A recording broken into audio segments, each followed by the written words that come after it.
Bonjour à toutes et à tous. Bienvenue dans ce nouveau numéro du journal automobile de Mardi Mécanique. Votre rendez-vous pour comprendre, analyser et décrypter l'actualité automobile en Afrique et dans le monde. En ce mois de janvier 2026, l'industrie automobile est à un véritable tournant. Entre ralentissement des ventes mondiales, montée en puissance des constructeurs chinois, repositionnement stratégique des marques européennes et intégration massive de l'intelligence artificielle, l'automobile change de visage. Pendant une dizaine de minutes, nous allons analyser ce qui se passe vraiment, son discours marketing et surtout comprendre ce que cela signifie pour nos marchés africains. Installez-vous, c'est parti. Pour commencer, il faut poser le contexte mondial. Le marché automobile mondial ralentit.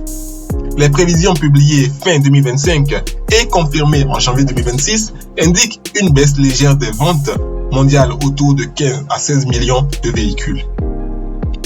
Ce ralentissement s'explique par plusieurs facteurs. L'inflation persistante, les taux d'intérêt élevés, la hausse du prix des véhicules neufs et l'incertitude sur les motorisations futures. Le client hésite, repousse son achat, compare davantage. Résultat, les constructeurs ne cherchent plus à vendre plus, mais à vendre mieux, moins et plus rentable. C'est ce contexte qui explique tous les choix stratégiques observés aujourd'hui. Dans ce climat, le CES 2026 de Las Vegas a envoyé un message très clair. Cette année, moins de show, plus de technologies utiles. Les constructeurs ont mis l'accent sur l'intelligence artificielle embarquée, la conduite assistée évoluée, la maintenance prédictive et la gestion intelligente de l'énergie. La voiture devient un ordinateur roulant.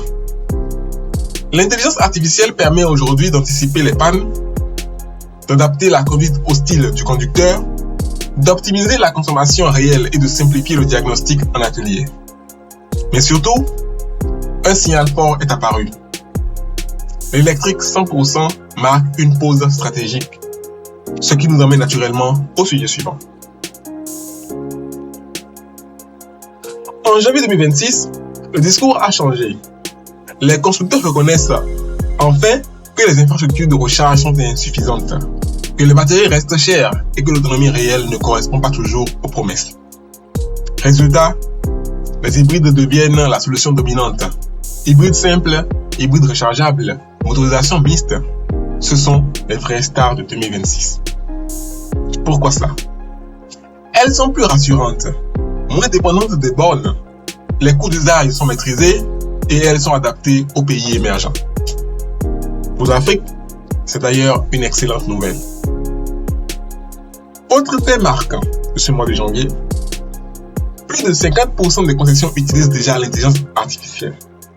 Concrètement, cela concerne la gestion automatique des stocks, la prévision des ventes, la planification des entretiens et la relation client personnalisée. Cela transforme les métiers. Le vendeur devient conseiller, le chef d'atelier, lui, analyste, et le mécanicien travaille désormais avec des données. La compétence technique seule ne suffit plus. Passons maintenant à l'Europe. BMW a marqué le salon automobile avec la New Class.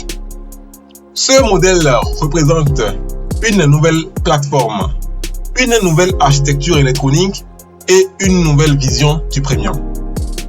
BMW mise sur la qualité perçue, la précision allemande, la technologie maîtrisée et l'expérience utilisateur. C'est l'Europe qui monte en gamme, mais à un prix élevé, et c'est là que la Chine entre en jeu. La 279 GT, présentée par BYD, a marqué janvier 2026. Ce modèle propose un design premium, une technologie avancée, une autonomie compétitive et un prix inférieur aux équivalents européens. Mais surtout, la Chine ne se contente plus d'exporter. Elle s'implante en Afrique. En janvier 2026, on note des usines d'assemblage, des partenariats locaux, des réseaux SAV structurés et la formation de techniciens. Les véhicules chinois se vendent très bien en Afrique grâce à un bon rapport qualité-prix, des équipements généreux, une robustesse adaptée et des coûts d'entretien accessibles. La Chine comprend le terrain africain. Aujourd'hui, deux visions s'affrontent. L'Europe mise sur l'image, l'héritage, l'ingénierie et la montée en gamme.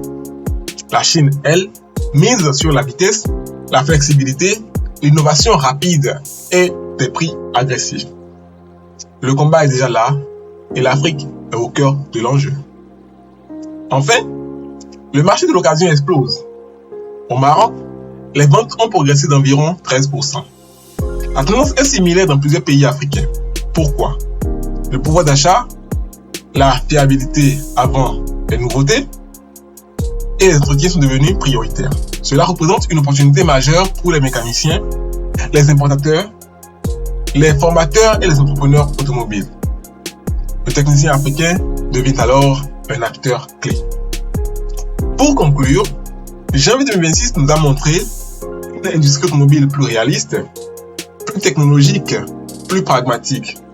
L'avenir n'est pas seulement électrique, il est hybride, intelligent et adapté aux réalités locales. C'était le journal automobile de Mardi Mécanique. Si ce contenu vous a apporté de la valeur, likez, partagez et abonnez-vous. On se retrouve très bientôt pour de nouvelles analyses, toujours autour de l'automobile, de la mécanique et de l'industrie qui nous passionne.